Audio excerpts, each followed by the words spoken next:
जय यमुना तीरवनचारी जय कुंज विहारी।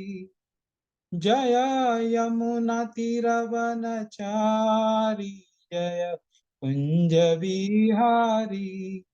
जय राधा माधव जय कुंज बिहारी। जय राधा माधव जय कुंज बिहारी। हरे कृष्णा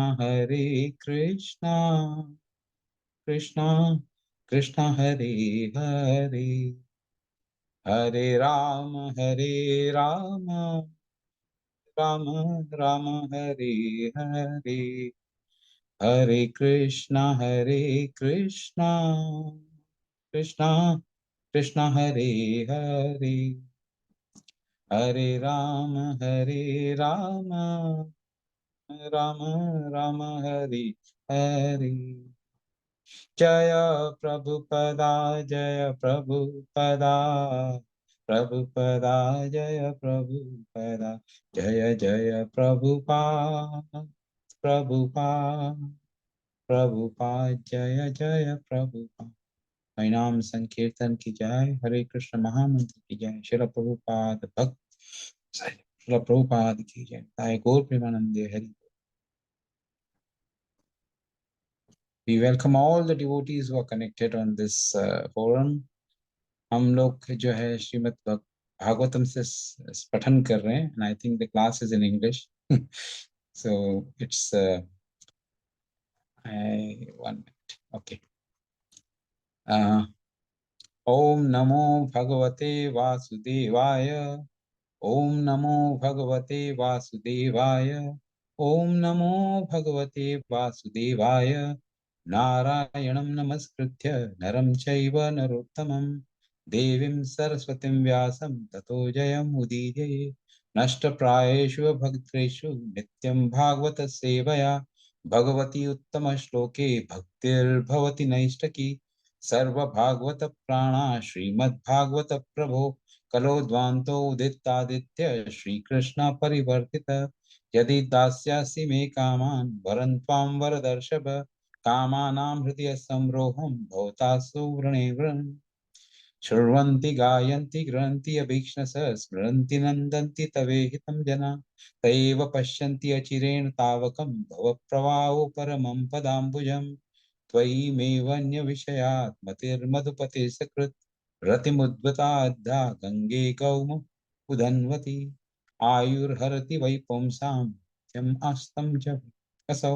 तस्यार्थे यत् क्षणो नित्या उत्तम श्लोक वर्तव्य। ओम अज्ञानतिमिरान्धस्य ज्ञानाञ्जनशलाकया चक्षुरुन्मीलितं येन तस्मै श्रीगुरुवे श्रीचैतन्य मनोभीष्टं स्थापितं येन भूतले स्वयं रूपकदा मह्यं ददाति स्वपदान्तिकं। वन्देऽहं श्री गुरु श्री युतपद कमल श्री गुरुं वैष्णवांश श्री रूपं साग्र जातम सहगणा रघुनाथान्ता जी। साद्वैतम सावधूतम परिजन सहितम श्री कृष्ण चैतन्य देव श्री राधा कृष्ण पादां सहगणा ललिता श्री विशाखान्तांश। हे कृष्णा करुणा सिंधो दीनबंधो जगतपते गोपेश गोपिका कांत राधा कांत नमस्ते। तप्त कांचन गौरांगी राधे वृंदावनेश्वरी वृषभानु सुते देवी प्रणमामि हरिप्रिय।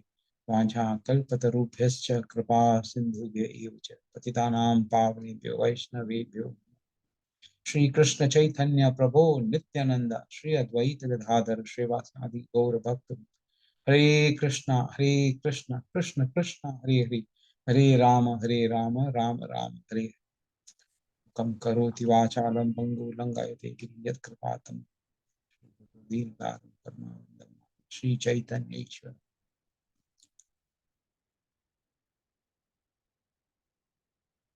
Srimad Bhagavatam, first canto. The title is Creation, and chapter 14, the title is The Disappearance of Lord Krishna. So we are on shloka, we are trying to read shloka 32, 33, and from 32 to 38, in fact. The first shloka 32 is तथैवानुचर स्वौरे श्रुतदेवोऽधव धावधया सुनन्दनन्द श्रीशन्य ये चान्वे सत्वतर्षभ अपि स्वस्ति असते सा सर्वे राम कृष्ण भुजाश्रवा अनिस्मरन्ति कुशलम् असम्माकां बद्ध सौबद्ध. Can somebody read the translation and the purport, please? Yes, Hare Krishna Prabhu. Thank you, Prabhu. Also Shukdeva, Uddhava and others, Nanda, Sunanda and other leaders of liberated souls who are constant companions of the Lord are protected by Lord Balrama and Krishna. Are they all doing well in their respective functions? Do they who are all eternally bound in friendship with us remember our welfare? Purport. The constant companions of Lord Krishna, such as Uddhava, are all liberated souls, and they descended along with Lord Krishna to this material world to fulfill the mission of the Lord. The Pandavas are also liberated souls who descended along with Lord Krishna to serve him in his transcendental pastimes on this earth. As stated in Bhagavad Gita 4.8, the Lord and his eternal associates, who are also liberated souls, like the Lord, come down on this earth at certain intervals. The Lord remembers them all, but his associates, although liberated souls, forget due to their being tathas Shakti or marginal potency of the Lord. That is the difference between the Vishnu Tattva and Jeev Tattva. The Jeev Tattvas are infinitesimal potential particles of the Lord, and therefore they require the protection of the Lord at all times. And to the eternal servitors of the Lord is pleased to give all protection at all times. The liberated souls never therefore think themselves as free as the Lord or as powerful as the Lord, but they always seek the protection of the Lord in all circumstances, both in the material world and in the spiritual world. This dependence of the liberated soul is constitutional, for the liberated souls are like sparks of a fire that are able to exhibit the glow of fire along with the fire and not independently. Independently, the glow of the sparks is extinguished, although the quality of the fire or the glowing is there. Thus, those who give up the protection of the Lord and become so-called lords themselves out of the spiritual ignorance come back again to this material world even after prolonged tapasya of the severest time. That is the verdict of all Vedic literature. Hare Krishna. Hare Krishna. Thank you so much, Prabhu. Such a wonderful, translation and the purport. One of the beauties of Srila Prabhupada's purport is whenever he gives an example, whenever Srila Prabhupada quotes an example, or he gives a similarity, it's so profound that it goes into our head like anything. Like here, the best of the example which is given as for the Tatastha Shakti, it is mentioned that they are just like a spark of the fire. So we when we see a bonfire, there is a spark which comes out. When there is a wind, a small spark comes out. But that small spark, if it is away from the bonfire, it immediately gets extinguished. So here the Prabhupada says that these Tadasa Sakti, when they are connected with the Lord, and they always are connected with the Lord, there is always spark, there is always a light in them. If they are getting disconnected from the bonfire, what happens? They get extinguished. So wonderfully explained. And there's also in this Srila Prabhupada has mentioned a reference of Bhagavad Gita 4.8. So the shloka everybody knows, is a very known shloka. Paritraya sadhunam vinashaya cha drishkrutam dharma samstharpanarthaya sambhavami yuge yuge. Now we know that why does the Lord descend? Why does the Lord why does he take an avatar?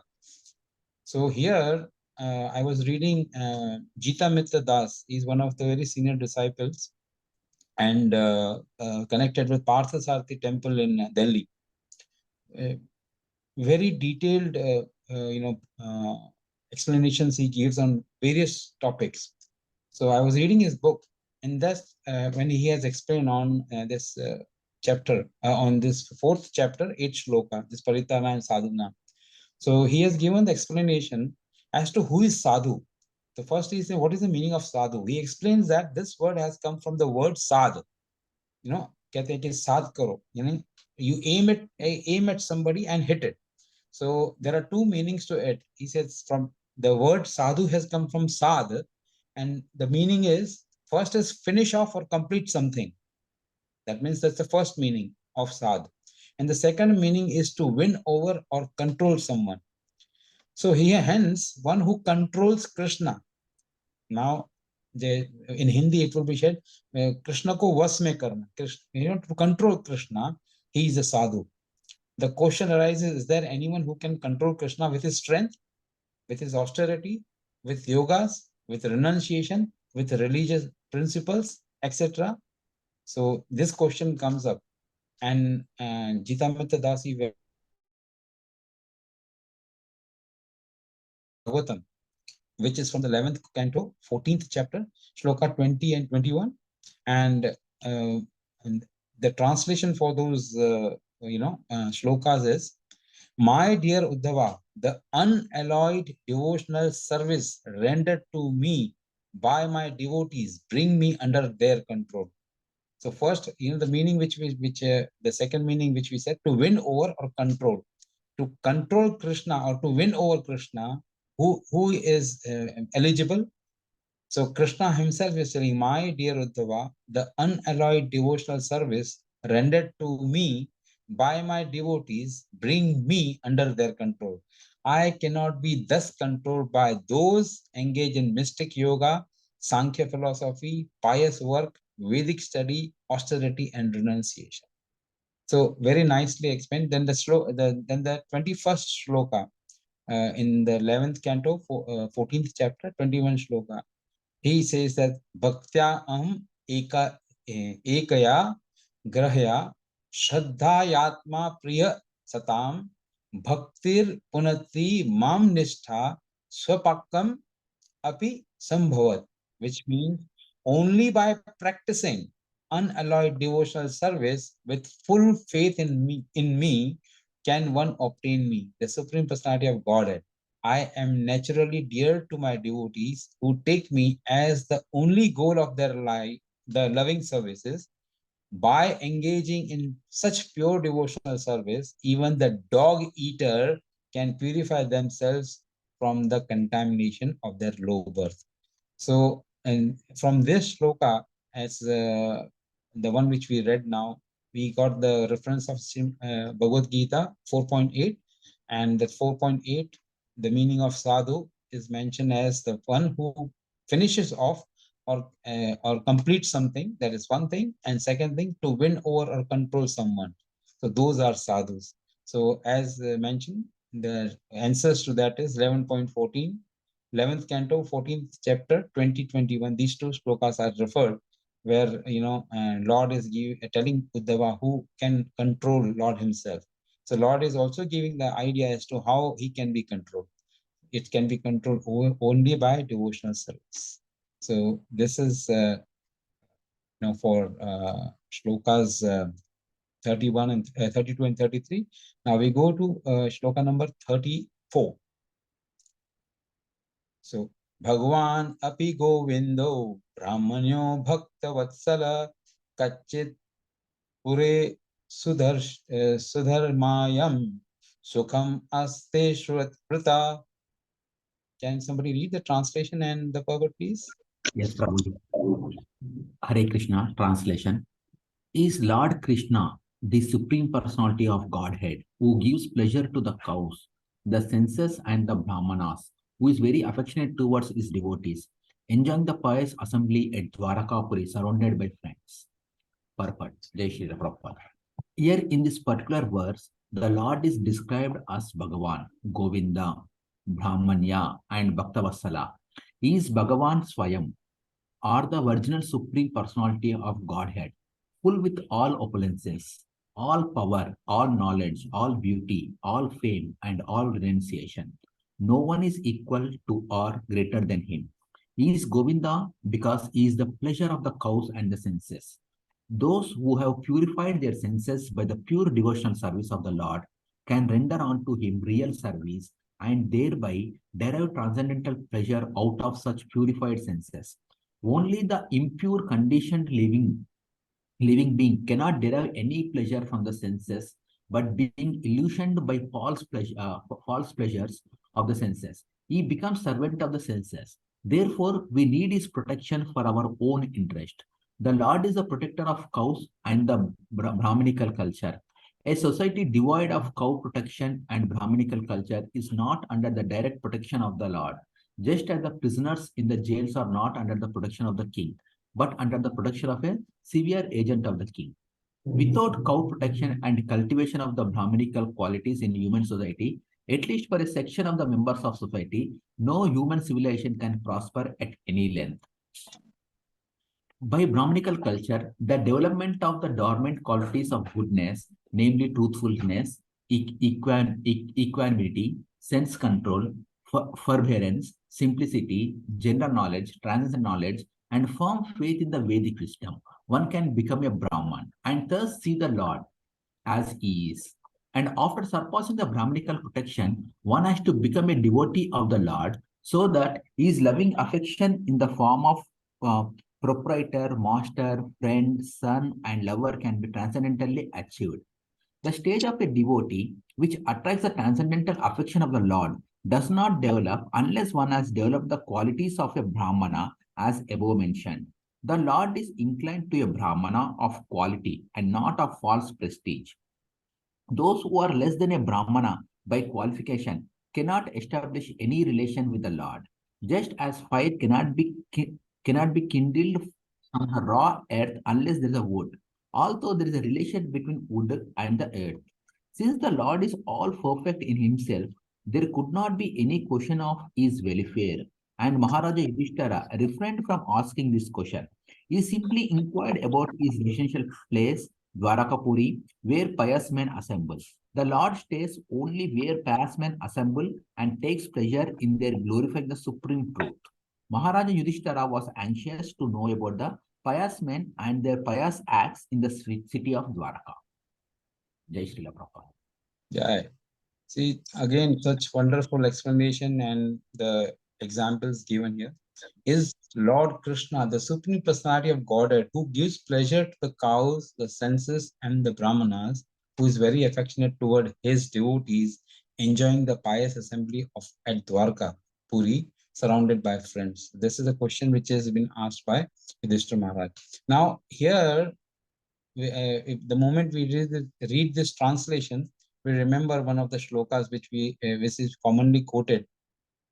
That is the shloka. This is a quotation from Vishnu Purana, 1.19.65, and the text number is 77.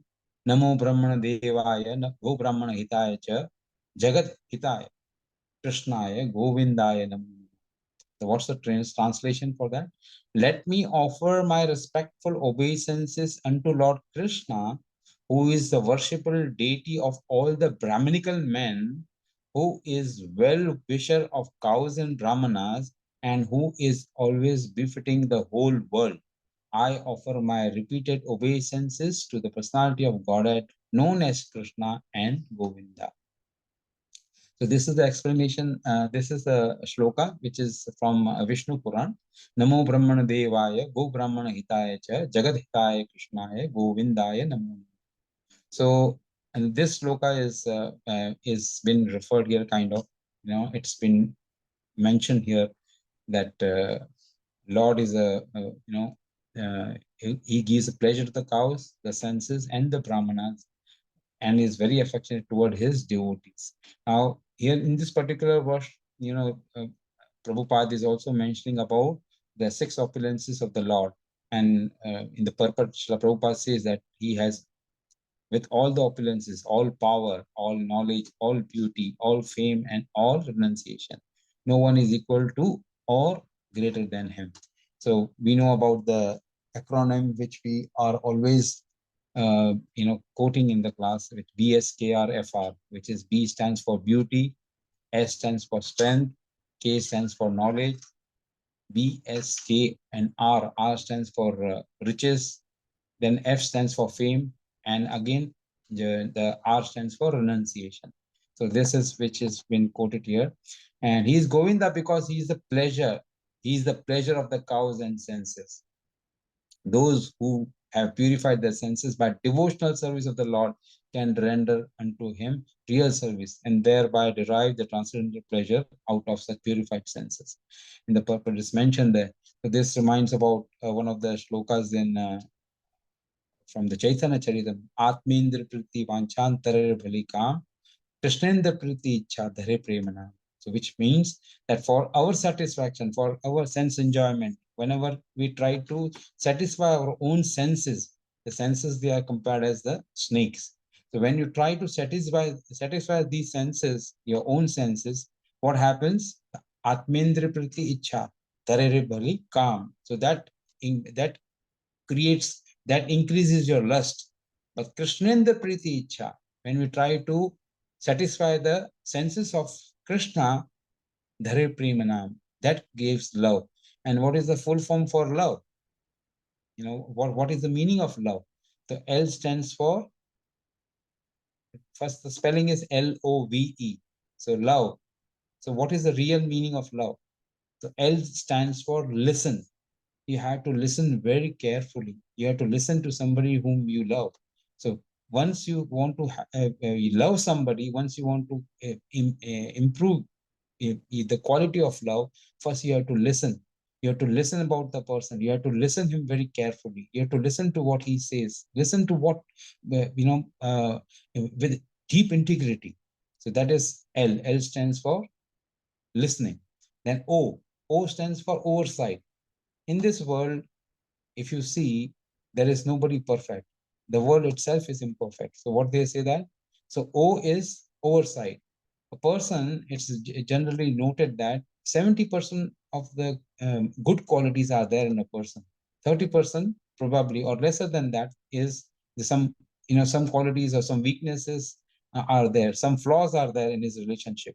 So what you should do, you should oversight. You should avoid seeing that 30% of the impurities or 30% of the flaws in the person. So what you have to see, you have to overlook, you have to oversight the flaws, and you have to emphasize, you have to enlarge, you have to magnify the good qualities in the person. So that is what is called, O stands for that. So first is listen, then is oversight or overlook the flaws in the person whom you want to have love with. Then what is the third one? E, as L-O-V. V stands for what? Voice. When you see a good qualities in a devotee, when you see the good qualities in the devotee, you have to voice for it. You have to tell him that this guy is really good about it. This guy, he has such a wonderful, he's doing such wonderful seva. So you have to voice that qualities which you are seeing and which are good qualities. You have to, glorify that person. So once you glorify in front of others, you glorify in front of him as well, the person, he gets happy and he starts loving you. So V stands for voice. And what is E?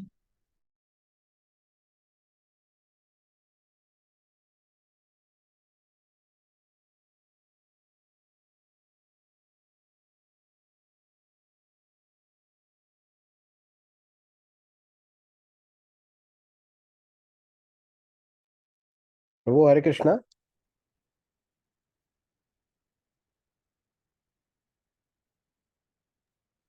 Prabhu, we are not able to hear you.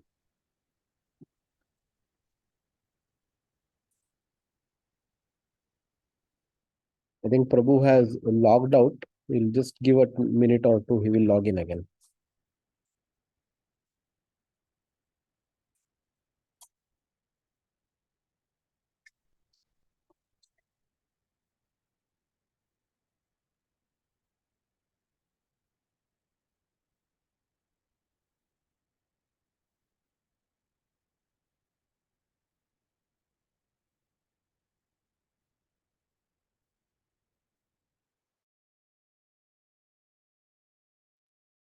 Hare Krishna.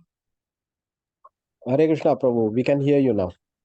Yeah, sorry, Prabhu. I think something went wrong here. No problem. Thank you. Yeah. So here it is mentioned that, once we are talking about love. So L stands for listen, O stands for overlook, V stands for voice, for what the qualities that devotees has, a person to whom you love, in the material world also, or in the spiritual world also. Whenever you see somebody, you want to have good relationship with them, you have to voice his good qualities. You have to raise a voice, tell everybody about the good qualities that person has. And what is the final one? You have to put the efforts. So for listening, for overlooking, and for voicing, you have to put the efforts. That's E. So finally, when you put all this together, you start loving the person, and the person starts loving you. So love is to serve, as they say that. So here it's mentioned, only the impure condition living being cannot derive any pleasures from the senses, but being illusioned by false pleasure of the senses, he becomes servant of the senses. This is what we discussed now. That the senses are just like, a fire. You go on, and when you are trying to satisfy your own personal senses, what happens? You are putting fuel to the fire, or what you're putting is a ghee in the fire, and the fire still gets more agitated. So you have to try and use or dovetail your senses and satisfy the law.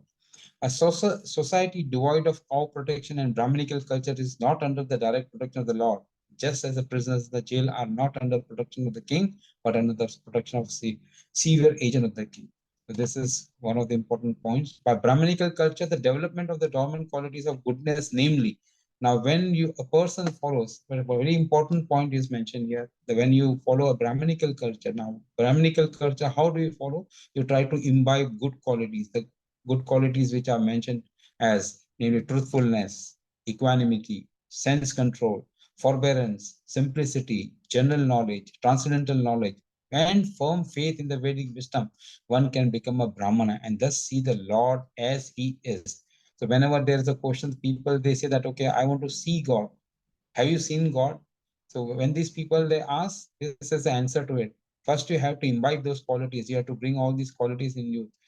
Are you truthful? Are you considering everybody as equal? Are your senses under control? So that's not possible. People that in the material world, they are limping on all these things. These are the things which they are missing. So if they are missing this, how they can see God? And at the same time, he said, once these qualities are there, then a person becomes a Brahmana, and then he is able to see the Lord. After surpassing the Brahminical perfection, one has to become a devotee. Not only that, the qualities which are mentioned here, he has to imbibe those qualities within him. By the same time, he has to become a devotee of the Lord. So that is the loving affection in form of a proprietor, master, friend. So these are the rasas, or these are the forms in which we can relate our relationship with the Lord, whether we can relate our relation with Lord as a proprietor, as a master, as a friend, as a son, as a lover, and then we can, this stage we can reach. The Lord is inclined to a Brahman of quality and not of false prestige. Again, ego comes here. So there, what is it? That all the six anarthas which are there, Kam, Krodh, Lobh, Moh, Mad, Matsarya, these things have to be controlled. So what's the acronym for that? That's the page L, the ill page of your life. IL and page, PAGE. What are those anarthas? The P stands for pride, A stands for anger, G stands for greed, E stands for envy, I stands for illusion, and L stands for lust. So when this ill page of your life is completely mended, it's properly done, then only we can, then there is a step ahead. Then we have to become a devotee of the Lord. So first we have to remove all these obstacles which are there, the six obstacles which are there in our life. So here it's mentioned, very important point, the Lord is inclined to a Brahmana. So even if a person becomes a Brahmana, even if he tries and he tries to become a devotee, the most important thing, there shouldn't be a false prestige in him. And those who are less than a Brahmana by qualification. Now, very profound statement which has been mentioned here by Srila Prabhupada, which says that those who are less than a Brahmana, by qualification cannot establish any relationship with Lord, just as a fire cannot be kindled from raw earth unless there is wood, although there is a relationship between wood and the earth. So very nicely explained here. And then finally, he simply inquired. Now, the Yudhishthira Maharaj who is a very good devotee of the Lord. He's refrained from asking this question as to, since the Lord is all perfect in himself, there could not be any question of his welfare. Of course, Lord is Lord. So there is no question of whether what about his welfare. So Yudhishthira Maharaj is not asking about that, but he says he simply inquired about his residential place, Dwarkapuri, where pious men assemble. The Lord stays only where pious men assemble. So, Naham Tishtami Vaikunthe. Lord says that I don't stay in Vaikuntha. Where do I? Naham Tishtami Vaikunthe. Na Hridayeshuva. Not in the hearts of the devotees, but he stays where Lord is there, where there is discussion about Lord, about when we are chanting about Lord, when we are discussing the leelas of the Lord stays there. So that's what is mentioned here. And so with this, we go to the shloka number 35 and 36. Just give me a minute.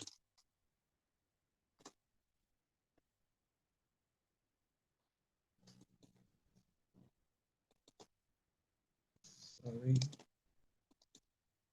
It's a Mangalaya cha lokanam, Shemaya cha bhavaya cha, Aste yadu kulam bodhav, Advo ananta shakha puman, Yadbahu danda guptayam, Swapuryam Yadavo Archita Pradanti Paramanandam Purusha Shaika Eva. Can somebody read the translation and the purport, please? I'll read, Prabhuji. Yeah. Translation by Srila Prabhuji. Jai Srila Prabhupada. The original personality of Godhead, the enjoyer, and the Balram, the primeval Lord Ananta, are staying in the ocean of Yuddha dynasty for the welfare, protection, and general progress of the entire universe. And the members of the Yuddha dynasty, being protected by the arms of the Lord, are enjoying life like the residents of the spiritual sky. Purport by Srila Prabhupada. Jai Srila Prabhupada. As we have discussed many times, the personality of Godhead, Vishnu, resides within each and every universe in two capacities, namely as the Garbhodakshaya Vishnu and the Shirodakshaya Vishnu. The Shirodakshaya Vishnu has his own planet on the north top of the universe, and there is a great ocean of milk where the Lord resides on the bed of the Ananta incarnation of Baladeva. Thus, Maharaja Yudhishthira has compared the Yuddha dynasty to the ocean of milk and Sri Balarama to the Ananta, where Lord Krishna resides. He has compared the citizens of Dwaraka to the liberated inhabitants of the Vaikunta Lokas. Beyond the material sky, further than we can see with our eyes, and beyond the seven folds of covering of the universe, there is the causal ocean in which all the universes are floating like balls. And beyond the causal ocean, there is an unlimited span of spiritual sky, generally known as the effulgence of Brahman. Within this effulgence, there are innumerable spiritual planets, and they are known as the Vaikunta planets. Each and every Vaikunta planet is many times bigger than biggest universe within the material world. And in each of them, there are innumerable inhabitants who look exactly like Lord Vishnu. These inhabitants are known as the Mahapurushaksha's, or persons directly engaged in the service of the Lord. They are happy in those planets and are without any kind of misery. And they live perpetually in full youthfulness, enjoying life in full bliss and knowledge, without fear of birth, death, old age, or disease, and without the influence of Kala, eternal time.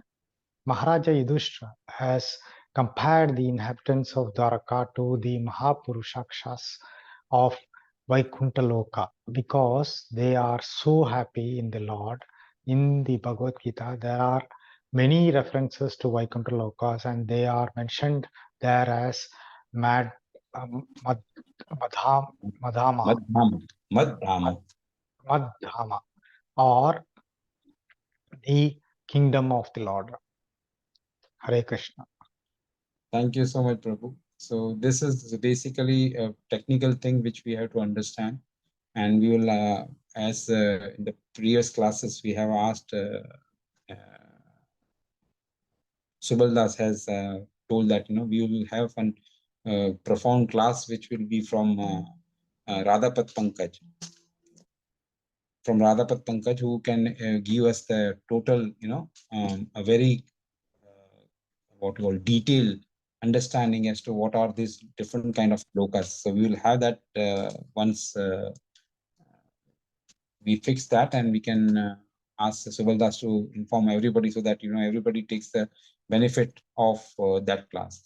While going on this sloka, understanding this sloka, there was 1 minute. Yes.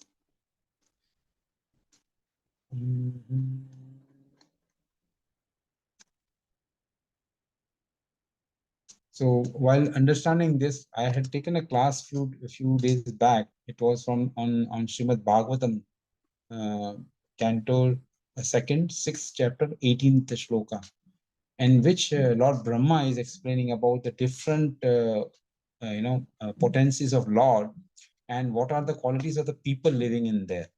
So, and Prabhupada is very nicely explaining how the people and what qualities they have, and how Lord can provide amaratva and spiritual bliss. That means amaratva is a person who becomes amar, he never dies.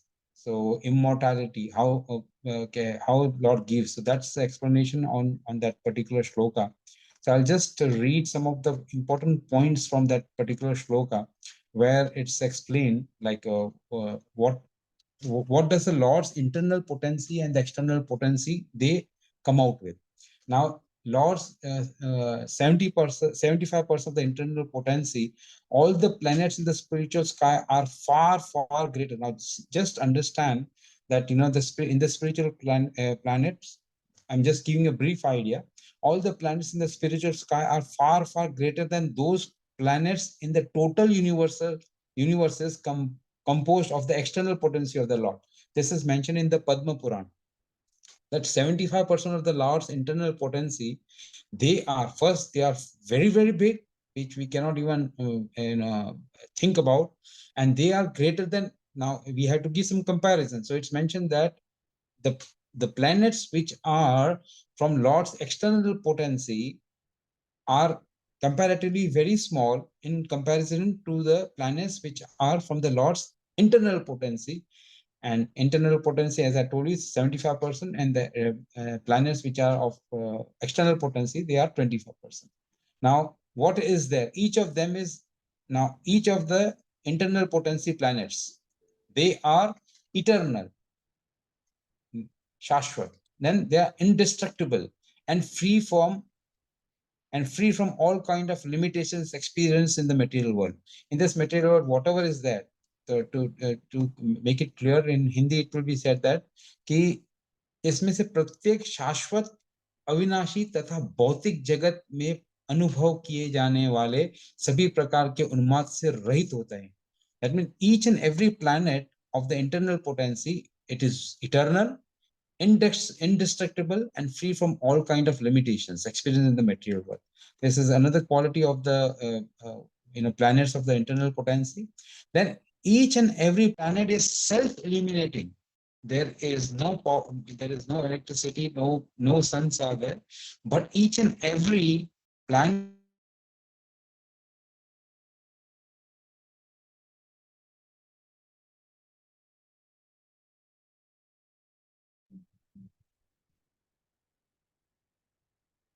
Prabhu, are you speaking? We are not able to hear you.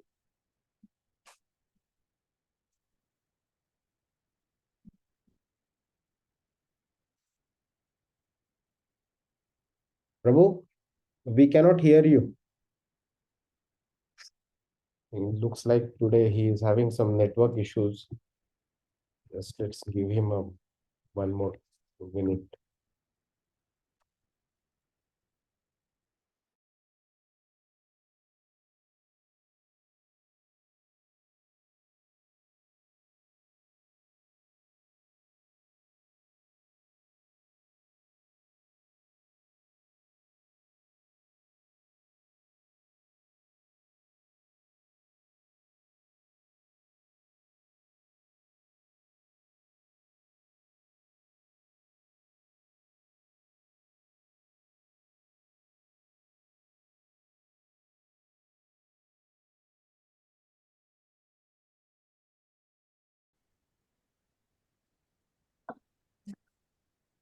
So we were talking about the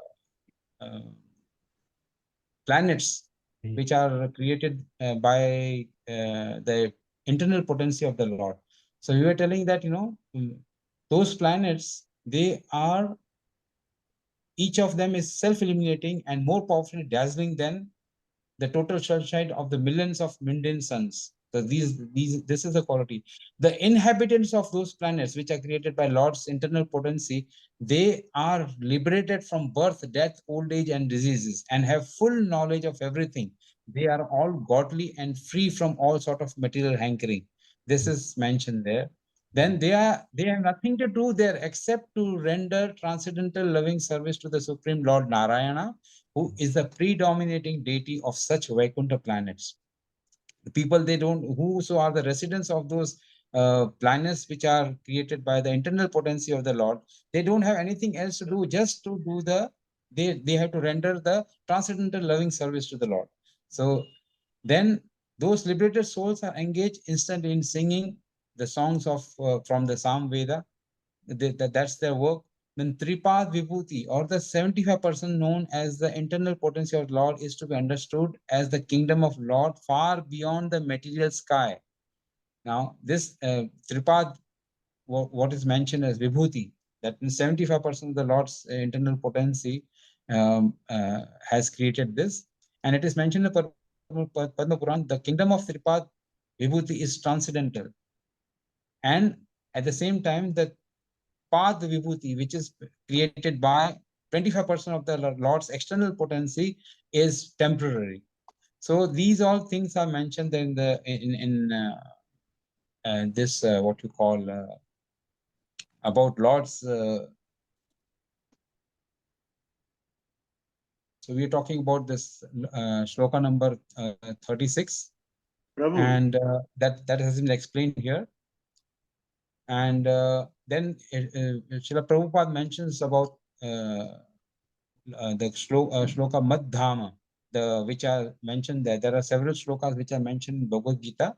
And for in case if somebody wants to read or wants to understand where these what these slokas are, so it's Bhagavad Gita 8.21, 10.12 and 13, 11.38, 15.6. In this, all about Lord's place, Dham, is the details are mentioned, so one can read from there. I'm just rushing up because I do not know when this internet would give an issue. So in sloka number 37, Prabhu, Sushil Prabhu has a question. Yeah, Prabhu. in everywhere when he says Madham, there is no mention of the Golok Vrindavan. It is always Vaikuntha. I didn't get it, Prabhu. What did you say? See, in the last sentence, they say there are many references to the Vaikunthas, and they are mentioned as Madham. So, but we never. I have found on several places they don't mention the Golok Vrindavan here. That's a good question, Prabhu. That's a very nice question. Okay, we will take this this what you call this question at a later stage. We just finish Okay. first the class and then we'll talk about it. Let me just contemplate on that and then come back to you on this. Okay. So shloka number is 37. Yat pada shushruya mukhaya karmana satyadayo dviasta sahasrasayushita nirjitya sankhya tridasham tad asiso haranti Vajrayudha Vallabhochita. Translation and purport.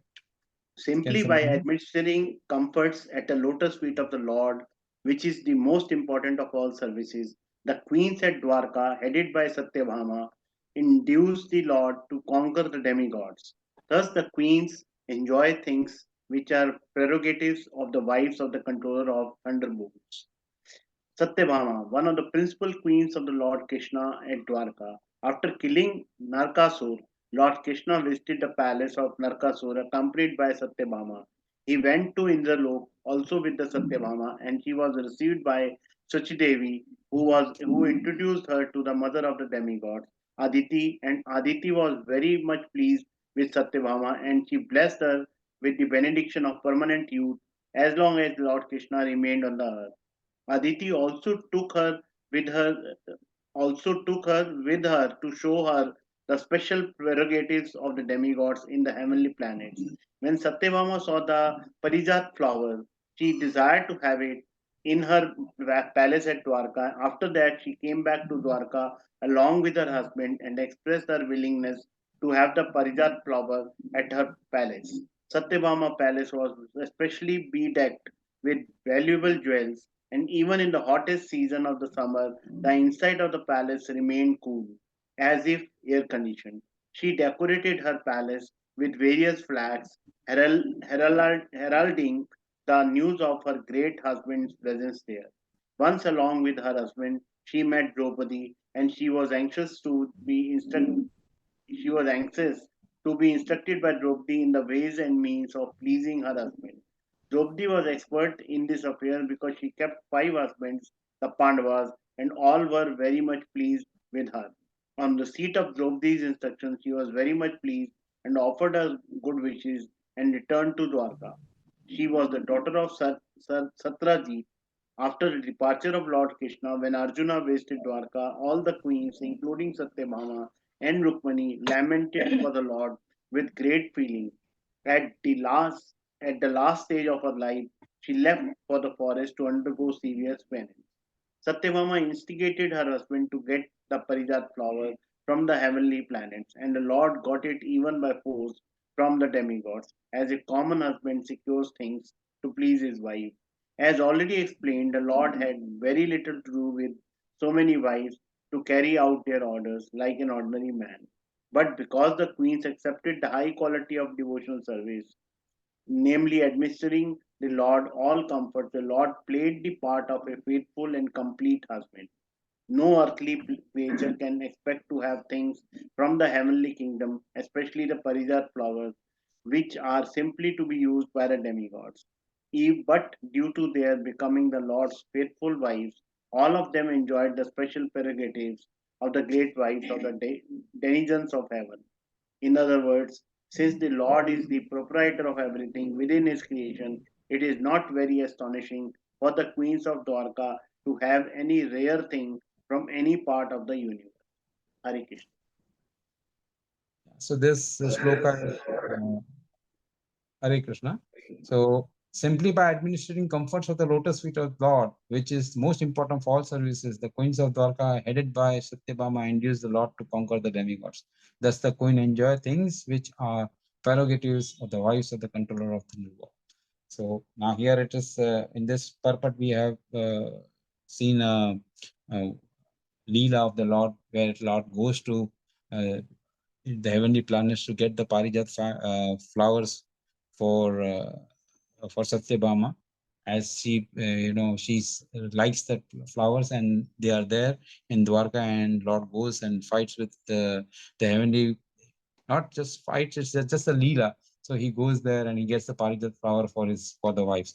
The main point here, what is mentioned, that we can see from the translation itself, simply by administering comforts at the lotus feet of the Lord, that whenever you give anything to the Lord with a full heart, which is most important of all services. That's the most important thing. You have to give everything.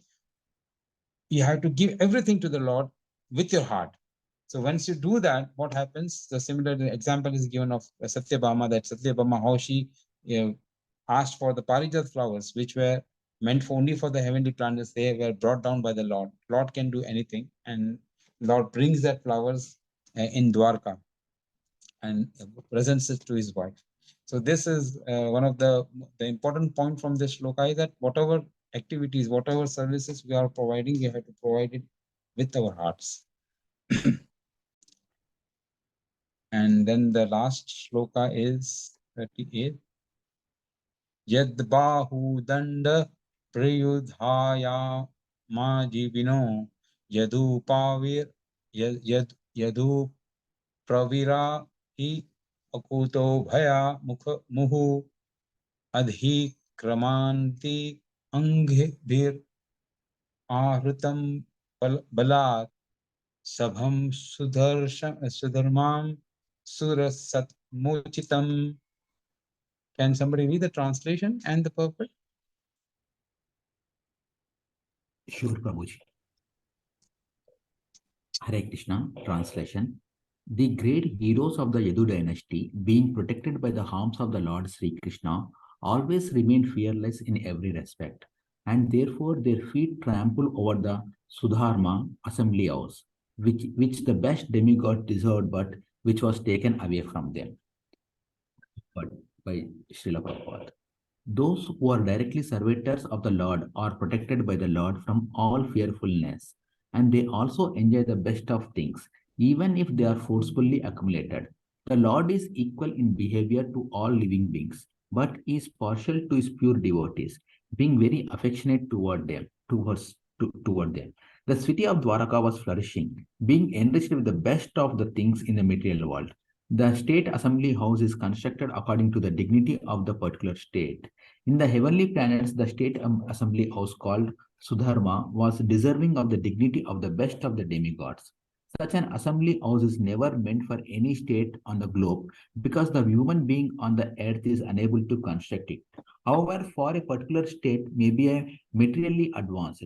But during the time of Lord Krishna's presence on the earth, the members of Yadu family forcefully brought the celestial assembly house to earth and placed at Dwaraka. They were able to use such force because they were certain of the intelligence and protection of the Supreme Lord Krishna. In other words, the Lord is provided with the best things in the universe by his pure devotees.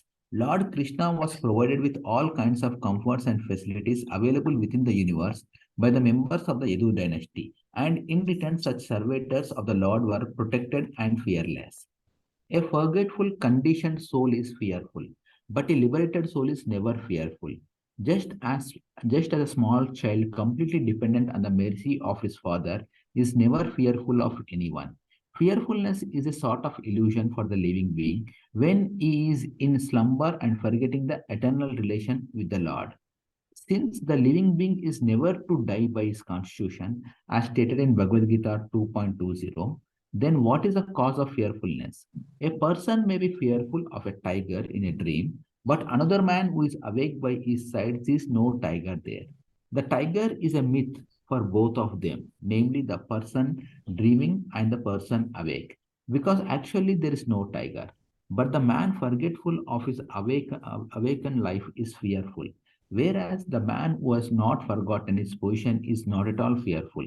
Thus, the members of the Yadu dynasty were fully awake in their service to the Lord, and therefore there was no tiger for them to be afraid of at any time. Even if there were a real tiger, the Lord was there to protect them. Hare Krishna. Very important points here, like, the dependency of the devotees. So you have to depend on the Lord by 100%. In other words, the Lord is provided with the best things in the universe by his pure devotees. So whatever best things we have, that is to be given to the Lord. Not that like the people, they will try. Oh, where it's usually the tendency, it's a crude example. When a person opens his pocket, he comes out with a 500 note inside the pocket, and he also has 1 dirham coin in the pocket. So what he would do, he'd rather give 1 dirham coin in the offer to the Lord, rather than offering 500 dirhams to the Lord. This is the general tendency. It's a crude example. Even I wouldn't be sharing 500 dirhams. So here it is mentioned, in the other words, the Lord is provided with the best things in the universe by his pure devotees. Lord Krishna was provided with all kind of comforts and facilities available within the universe by the members of the Yadu dynasty. And in return, such servitors of the Lord were protected and fearless. So the very important point is that we have to be totally dependent on the Lord. So with this, I think I have to close, because again, there is a problem here. The internet is getting weaker.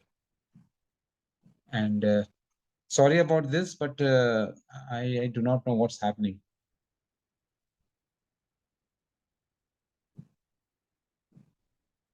Prabhu, thank you so much. No issues, Do Prabhuji. you want to take the question which Sushil Prabhu had asked? Yeah. Can you just I am unable to answer that. I had to check with somebody why it's mentioned as Vaikuntha Loka. I'm what I understand, because no, I would not contemplate on that. It's better we get a clearer picture from senior devotees, and we can then reply to this question. If you can, if you have the answer to that, please. Prabhu, everything that is there in the spiritual world is called as Vaikuntha Loka. Now, within Vaikuntha, there are various categories. Like, for example, when we call house as, a villa is also a house, an apartment is also a house, a studio is also a house, a bungalow, mansion, everything is a house. So that way it is Vaikuntha. Anything that is the place where Vishnu resides, any form of Vishnu. So within Vaikuntha, then there are various categories. Then you have Ayodhya also, Mathura also, Golok Vrindavan also is there that way. But specifically in Brahma Samhita, it has been addressed, mentioned by Brahma in one of the verses, Goloka Dhamni Nijadhamni Talecha Tasya. So he says he basically stays in his own Golok Vrindavan over there. So Vaikuntha is a generic name for anything, any place of residence in spiritual world. And Goloka Vrindavan is a specific name. That where Krishna stays, and the rest of them, there Vishnu stays. Is it? Prabhu, Krishna is also Vishnu only. Vishnu is also Krishna. Yes, correct. Vaikuntha ka meaning abhi Dhanishta bata rahi thi. So Vaikuntha meaning where there is no kuntha. There is no kuntha. Yeah. Where there is no taklif, no problems. Yeah. Kuntha meaning difficulties. Yeah. Sushil Prabhu, is that okay? What it's okay, Prabhu. What I feel is or what I understood from various lectures earlier, where Krishna stays, it is Golok Vrindavan, and where Vishnu stays, it is Vaikunthas. Prabhu, as I mentioned, Prabhu, anything and everything spiritual world में उसको वैकुंठ ही बोलते हैं उसको. So Krishna stays specifically in Goloka Vrindavan, but that doesn't mean he is not there. He is there in the form of various Vishnus and various avatars, Narayana, in other places within spiritual world, other Vaikunthas. The confusion started from this last sentence of this. मत धाम मेरे धाम को भगवत मतलब वैकुंठ कैसे कहते हैं, तो मैं that's why I asked. There is one verse in 8th chapter 21 अव्यक्तोक्षर इत्युक्तः तमाहु परमां गतिम यम प्राप्य न निवर्तन्ते तद्धधाम परमं मम. So he says, my destination is that destination which never gets destroyed, even if everything in this material world gets destroyed. At that time also he doesn't mention the name. He talks about it from the characteristic of that place, which is indestructible.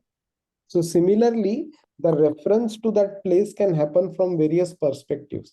So when he says that Madhama applies to Vaikuntha as much as it applies to Goloka Vrindavan, because Golaka Vrindavan is also one of the Vaikunthas only. It's just that it is on the highest side. That's all. And this we can see when we were referring about the internal potency of the Lord. All the planets which are created by Lord, by the internal potency of the Lord, they are indestructible. So all those, they are Vaikunthas, and where the Lord resides in different forms. And the planets which are created by his external potency, which is 25% of his external potency, they are all destructible. The one which are created by his internal potency of 75%, they are all indestructible. It's okay, Prabhu. Thank you. Hare Krishna. Anybody has any question? No? Okay, fine. So Prabhu, thanks a lot. So despite having those difficulties in the internet, you continued and gave that class. Thank you so much. Hare Krishna. Wonderful class. Hare Krishna. Hare Krishna, Prabhu. Thank you, Prabhu. Hare Thank Krishna. you. Hare Krishna. Hare Krishna.